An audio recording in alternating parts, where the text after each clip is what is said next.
several times in his presentation in different ways, is, okay, so how do we find it and what's good? Then you get into all these really interesting questions about authority and certification, and that's what curriculum experts want. They want, we should only be showing our kids the right stuff, the good stuff. Well, if you want to roll that one out to the extreme, go talk to a school board and go see how the US school boards are screwing up our educational system over and over again. Like, that doesn't play out really well either.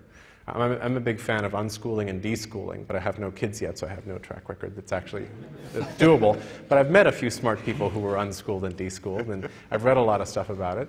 And I think part of what's happening here is if we trust people to be curious, and then we provide around them an environment where they can actually seek out experts, go connect what they're learning to the world, that works really well.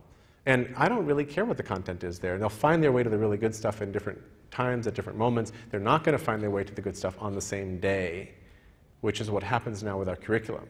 I was at a conference last week, and one of the people was saying that if you're in one of the lower performing schools in this country, the lower performing the school, the more every hour of teaching is actually mandated by the government. Right now, you must be teaching this. And the higher up you go, the more freedom you have with your educational system. It's actually from a 27-year teacher at the Palo Alto High School. And so I think there's all sorts of opportunity here. There are many different avenues for finding the stuff, whatever you want to call the stuff. And in fact, as the video that John showed, the stuff can take all sorts of manifestations. It can be video recordings, screencasts, podcasts. We're just beginning to experiment with what all this stuff is and how we find it. So I'll stop so that everybody else can say something.